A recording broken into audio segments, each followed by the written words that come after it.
Hey everyone, welcome to Arcane Station. I'm your host, Mike Porter. Tonight we are going to finish up where we started from part one of our vampire podcast. So in the last episode, we talked about the origins of the vampire from demon or spirit into a revenant.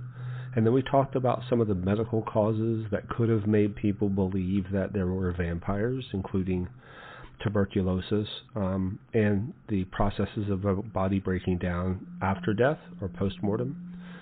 And in this episode, we're going to start off with literature. And I think what's really interesting about this is that we see this timeline of literature from the early 18th century onward. And I am sure there is oral traditions prior to that we're missing out on, but I'm just going to get started here with some of the documentation. And by all means, this is not a comprehensive list because, as you can imagine, there's massive amounts of books and movies and podcasts even about vampires. So what I'm going to do is just give you an overview very quickly of all the things that I've sort of found.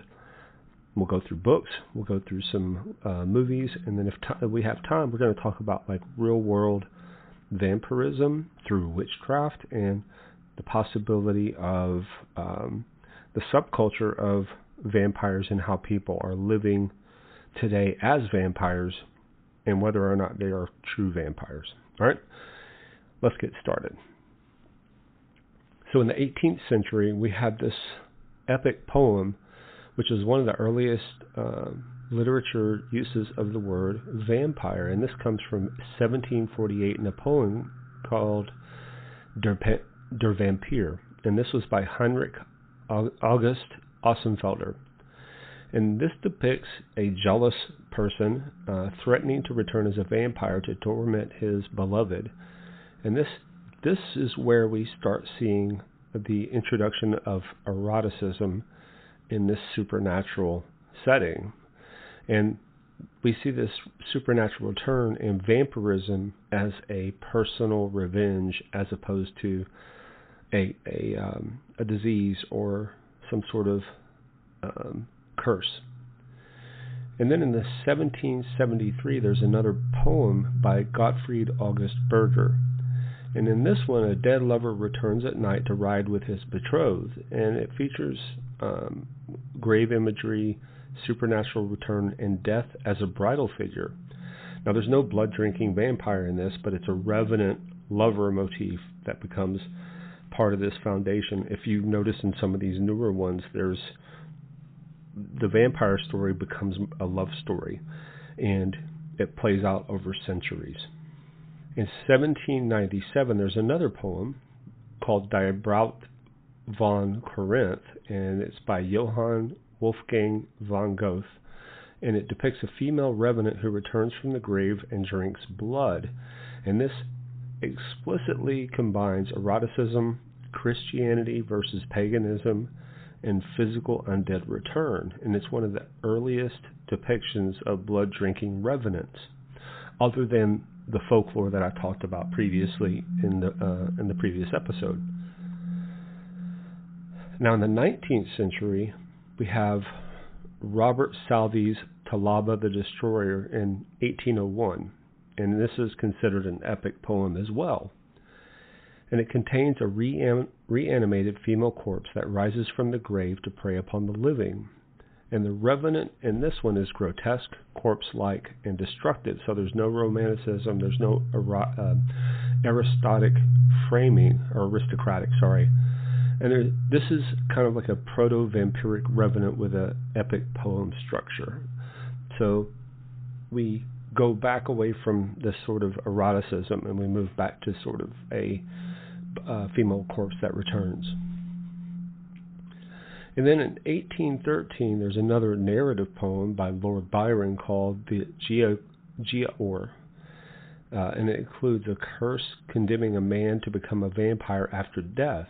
And the vampire feeds on his family, and he's undead, and he wanders the night drinking blood, and it's considered like a social contamination. He goes around creating more vampires.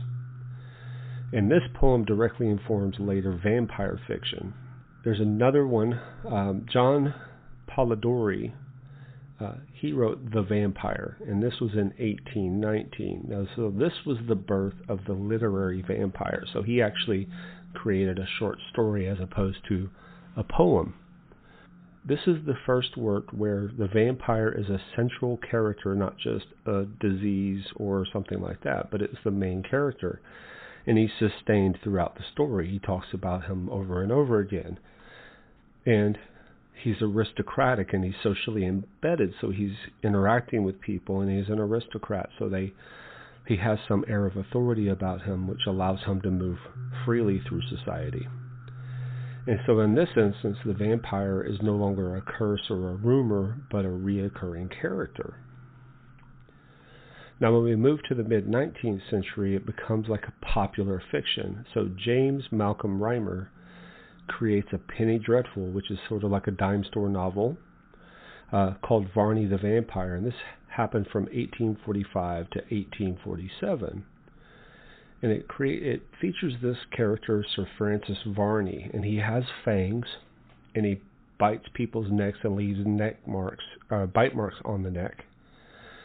And he resurrects, every night to go out and do his thing. But he has a moral conflict, like he hates that he hurts people, but he needs to feed. So the vampire becomes this long-form and psychologically complex character that, again, informs further novels later on. And then late 19th century, we have a female vampire named Carmilla, and this was written by Sheridan Le Fanu in 1872, and this is in a novella. And it's a female vampire targeting young women. And this book focuses on intimacy, secrecy, and emotional dependence. So this is a blood-drinking character, but it's implied that it's drinking blood as opposed to being graphically talking about drinking blood. And this story also has lesbian love interest sort of overtones. And quite early, I think, in literature, where this was sort of like a topic that they were willing to explore. Now, Bram Stoker wrote Dracula in 1897. So this book sort of consolidates all the other existing vampire traits into a single coherent mythology. So there's this undead aristocrat who drinks blood and is shape-shifting, and he has to sleep in a coffin, and all of the weaknesses that are talked about in most vampire lore is where this was codified. It was written in Bram Stoker's Dracula. And this is one of the first ones that they had this organized opposition to this creature or character, and that's where you get Van Helsing. So this is where all of this lore previously sort of comes into play. Now, in the early 20th century, so there was this post-Dracula, we'll call it the post-Dracula expansion. There's a bunch of various short stories and pulp fiction that takes place between the 1900s and 1950s. And vampires appear frequently in weird fiction magazines, Gothic horror anthologies, and early genre like horror genre or vampire genre fiction. And the depictions vary from corpse-like monsters to hypnotic predators to even alien foreign invaders. But there is quite a bit, and if you go to Wikipedia and look at vampire literature, there is an extensive list of books that you can look at from the 1950s, Vampire's Moon, The Night Stalker, Pages from a Young Girl's Journal, Salem's Lot. I'm sorry, that's earlier or later than 1950. The Hills of the Dead by Robert E. Howard, who is the same person that did Conan. So there's Dracula's Guest, which is a sequel by Bram Stoker. So there's a wide variety of books, and I invite you to go onto there and take a look. There's even some references to a vampiric type creature in the Silmarillion from J.R.R. Tolkien, so there's a lot of information in there. Now, we get to the 20th century, and this is where we have books like An Interview with a Vampire that really exploded onto the scene, and this happened in 1976. And this is an Anne Rice book, and this is a first-person vampire narration of how they went through life. And it's written in, like I said, in a first-person narrative, and they have this moral struggle with what they're doing, you know. And they also have this existential suffering because they live longer than the people they love, and they're showing immortality as a burden as opposed to this gift. And you know, that series of books, and she's got quite a few now, I believe, was something that really took people, you know, by surprise, and it became a movie. And again, she's done an amazingly good job of, you know, elevating the vampire genre. I would also say that Stephen King has done a great job with several of his books. Salem's Lot. There was The Night Flyers. He also had, I believe, there was a Netflix series about a priest that comes back to a small Maine town. I can't remember the name of that off the top of my head, but that was done extremely well also. Now you also have the Twilight series. I'm not sure how you feel about that. I'm not a fan of sparkly vampires, but that's just me. I prefer my vampires to be kind of, you know, aristocratic and savage, but also like powerful, and that seductive element of it. I think that's really an interesting thing. There was also quite a few TV series and stuff like that, but we'll talk about that in a moment. But all throughout the 2000s to the present, vampires are seen as romantic partners or social minorities or ancient observers or metaphysical beings, and they have a wide variety of roles, and they also have, you know, just as many ways in which they're looked at. It could be, you know, a paranormal romance or an urban fantasy or a literary subversion, but there's a bunch of different ways in which vampires are looked at, from a beast to a god. And I think it's really interesting when you see these different depictions. Each one is really interesting and complex, and that's what I like about the concept of these creatures. So let's shift over from books to movies. So there was very early silent era films that took place. There was Georges Méliès in 1896, and he had Les Manuels du Diable, and it's often cited as the first vampire-related film. It depicts a supernatural figure associated with bats, disappearance, and demonic transformation. It was more theatrical than horrific. The vampire imagery was, it was a more like what we would think of as a vampire, as opposed to an undead corpse rising like a revenant. Then we have Dracula's Death. So this happened in 1921, and it was a Hungarian silent film. It's been lost to time, so I'm not really sure about much of it, other than it featured a vampire-like figure associated with madness and hallucination, rather than being a physical undead creature. Now, the one that everybody knows about is Nosferatu, A Symphony of Horror, and this took place in 1922. And it was an unauthorized adaptation of Dracula, and it depicts Count Orlok as corpse-like, plague-bearing, animalistic, and closely tied to disease and decay. This film visually establishes the vampire as an inhuman, monstrous revenant. So, and if you've seen the movie, the character, the person that played that character, there's a lot of enigma around him, and there's even been a movie associated with that figure, because he only made one movie. His name was Max Schreck. he only made one movie and sort of disappeared, and people thought that perhaps he was actually a vampire that they used for this movie because he looked so much like a vampire. And again, there's a movie associated with this that talks about that, that has Willem Dafoe in it, I believe. So in the early sound era, we have, and this is in the 1930s and 40s, and the Universal Monsters thing, which was going on, and they made a huge amount of really cool monster movies.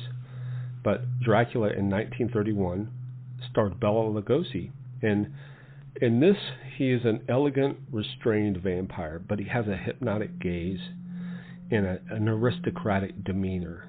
And there's minimal physical violence because he uses his hypnotic stare to sort of mesmerize people to allow him to attack.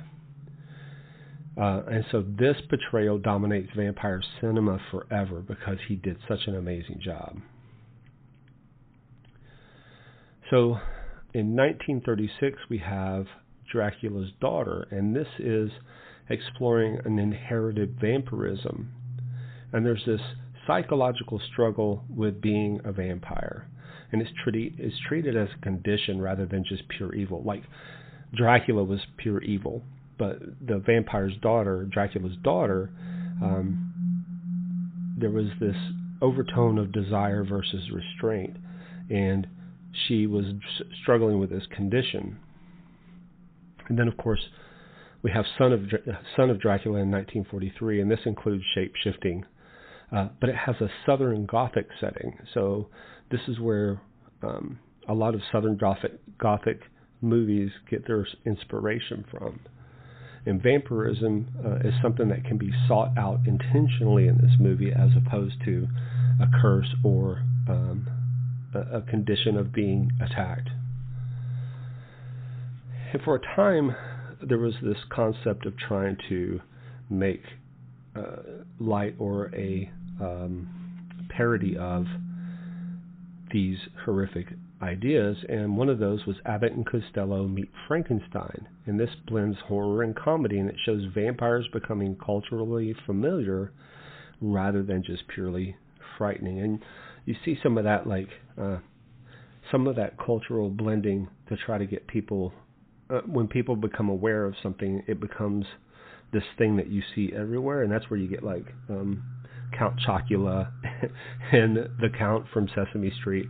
When people start becoming familiar with this, and creators start playing with the concept of these creatures and how can I extend their life.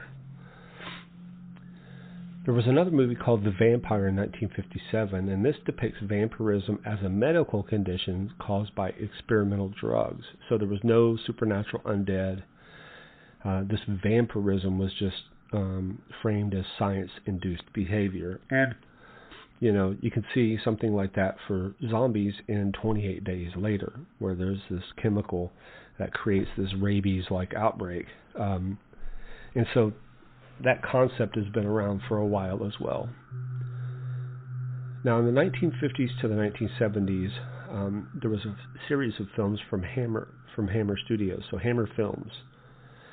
And the Hammer films starred Christopher Lee, who I think was one of the most amazing vampires. Super, what is he, 6'4", elegant vampire, but it depicts violent feeding and sexualized menace and physical aggression and graphic staking. So they hammered a stake into his chest, and it shows the blood and physicality of the interactions. In 1960, we had Brides of Frankenstein, and vampirism, again, is an infection. And in this one, they have multiple undead revenant vampire-type creatures. And what they're trying to do is expand a vampire society. And you see that in some of the Blade films as well. 1971, you have Twins of Evil, and this blends witchcraft, religious persecution, sexual repression, and vampire hunting all into one film. In the 70s, there was a lot of sexploitation and things like that, so that's probably where this came from. I think you see a lot of different exploitation films in the 70s, and many of them, like I said, were sexual, but there were some that was cultural as well. In 1970, you also have Count Yorga, and this moves into modern America, and the vampire is represented as a cult leader and a predator hidden in plain sight. And as part of the, they called it blaxploitation. Blackula in 1972 depicts vampirism intersecting with race, history, and cultural displacement. Now, in the 1970s, we also had European art horror and exploitation. So The Vampire Lovers is an adaptation of Carmilla, and it emphasizes erotic feeding, female vampires, and psychological seduction. Blood for Dracula in 1974 portrays Dracula as weak, degenerate, and dependent. So it subverts these earlier powerful depictions, and it has this sort of symbiotic and reliance on others to feed. And then we have this modernization of the vampire in 1983 with The Hunger. So vampirism is depicted as an addiction, decay, and emotional dependency. So like it's really stylized, and a bleak portrayal of, your life essence draining from you as you progress through this disease. And then we have Fright Night in 1985. So it's a suburban setting, a hidden vampire neighbor, and it's sort of like a self-aware movie where it's trying to do social commentary as well as provide good entertainment. And then in 1987 we have Near Dark, and this depicts vampires as nomadic, violent. They're not moral, they're amoral, and they're stripped of all the Gothic imagery. I think, if I remember correctly, they're just like a traveling nomad group. Like they're almost like a motorcycle gang, where they're like just going around. I think you could look at it as a neo-Western almost. It's very similar to a Western in that they come into town, there's this big shootout, if you will, and then there's a resolution to the story. Now, in 1987, one of the better, I think, cult classics from the 80s is The Lost Boys, and this shows vampires as youth subculture and rebellious, and there's seduction through belonging. There's this concept of like becoming one of us, and that wanting to belong is part of the seduction of becoming that group. And there's a few literary adaptations, and this happened in 1992 with Bram Stoker's Dracula, and this had the sexuality, the romance, the tragedy, and the mythic lineage. And then, of course, Interview with a Vampire was in 1994, which had Brad Pitt and Tom Cruise. I wasn't a really big fan of that movie, but I thought that it was a really interesting approach to the concept of this vampire. And then, of course, as part of it's not really literature so much as graphic novels, Blade comes into play. Now there's this ruling class of vampires, and he is sort of an outsider, a daywalker, and he's able to go between the human world and the vampire world, and they become powerful because of that. But the vampires are seen as this urban predator in an organized, ruling society of vampires that are trying to use people as just cattle. Underworld also has these vampire clans and ancient wars, and they have this fight against lichens, which is kind of interesting because in some instances vampires can transform into wolves, and many of the older elements of vampirism is their ability to shapeshift between bat, wolf, and other creatures. Van Helsing in 2004 was an action-driven reimagining of classic monsters, and of course it was over the top. They had like automatic crossbows and things like that, but it was a really good action film, and it did have good representations of vampires and werewolves. Now, there was a bunch of romanticizing of vampire culture through Twilight, where the vampires were depicted as romantic partners and moral beings, and it was part of a society of people who were just trying to stay out of harm's way by, being in the shadows and not bringing attention to themselves. In 2009 to 2017, there was the Vampire Diaries, which was basically vampire cinema through serialized storytelling. And then, of course, we have True Blood. Now, that was a political minority. It had a public identity, and it was sort of like a civil rights metaphor. These people just wanted to survive, and they were a minority, but they had this power to them that made people afraid of them. And so the whole concept was just trying to become a part of society through the use of this synthetic blood-like substance that they could get commercially. And then there's some very good vampire movies. There was Let Me In, or Let the Right One In. There was one version that's Danish, I believe, and one, or Swedish, and then one that's the U.S. representation of that. But it's extremely good, and I highly recommend watching both of those, actually. I thought they were amazing. And then Only Lovers Left Alive from 2013, which is vampires are these ancient observers and cultural archivists, and they're detached from humanity. And then, of course, we have 2014, What We Do in the Shadows, which was hilarious. Immortality, there's some bureaucracy to being alive for that long. And there's social dysfunction, even within the vampire household. I recommend watching the movie of that. The series is pretty good too, but the movie was hilarious. And then the whole recent trend with vampire stuff is vampires are an identity or a metaphor or a satire or as a psychological or philosophical construct of society as a whole. And you could have romance, comedy, or social commentary as part of that horror. And I think what's really interesting about that is that you can layer pretty much anything alongside of the vampire plot, and it could be political, it could be social, it could be fantasy, comedy. Anything that you stack up against that, there's a lot of room to play within that theme. And I think you could go even aliens and this parasitic sort of concept. There was a really good series called The Strain by Guillermo del Toro, and I thought that was an excellent representation of this ancient god-like creature that was sort of using parasitic means of expanding its society. So all of these themes work really well with that concept of a vampire.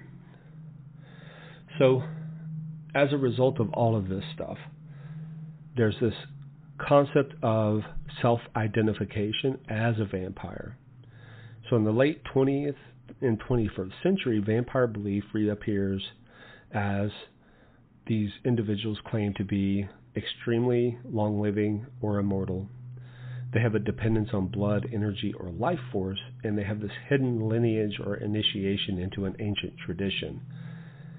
So I can't remember which TV show. I think it was the Tyra Banks show. And this guy came on claiming to be a vampire, and this very small guy, like 5'2", 5'4", and he said he's extremely strong. He's lived forever. They pull out weights, and I think they put 400 pounds on the weight bench, and he was able to press it fairly easily. And again, this guy is tiny.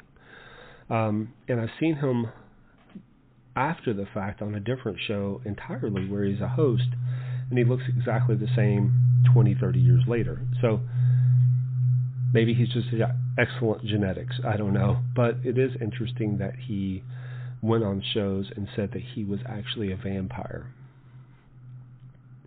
Now, there's this concept that I've heard that through witchcraft and dark magic, that there is the ability to transform themselves into either vampires or werewolves, and it takes an extreme amount of energy to do so.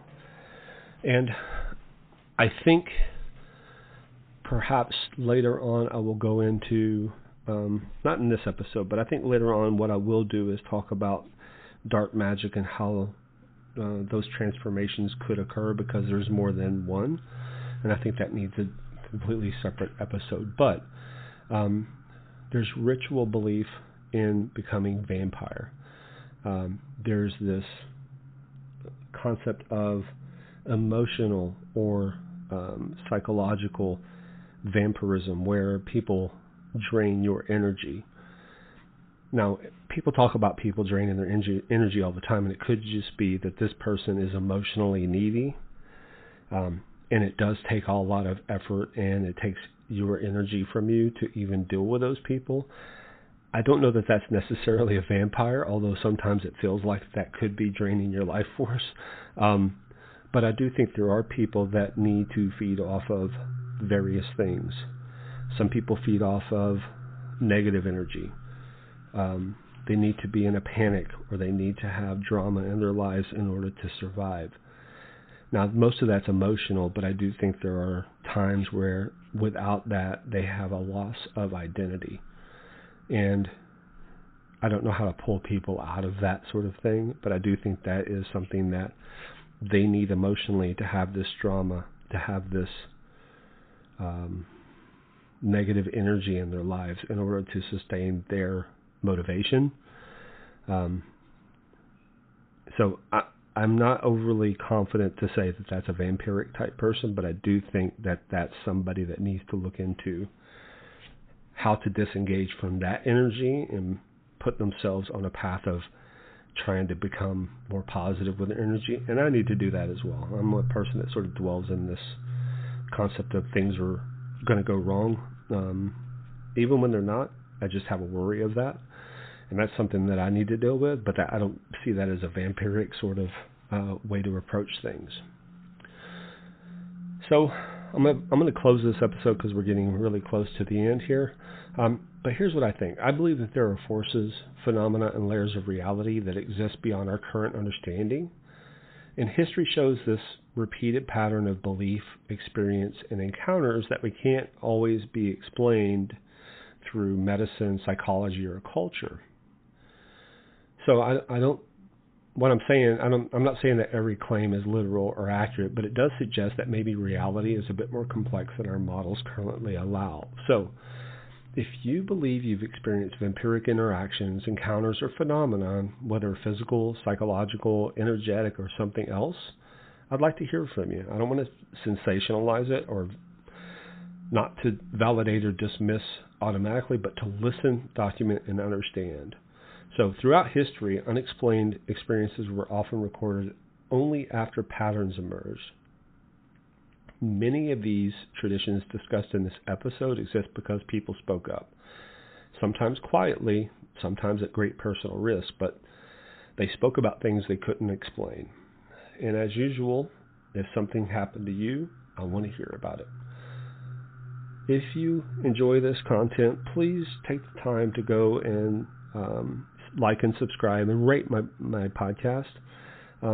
If you are in a position where you're able to help support me, I have a Patreon where I am delivering additional materials, and I am working on a book which I'm trying to finish up, and I look forward to hearing from you and your experiences. You can see me, you can reach me at mike@arcane-station.com, or go to my website, arcane-station.com, and leave me a note there. Thank you so much. Have a good night.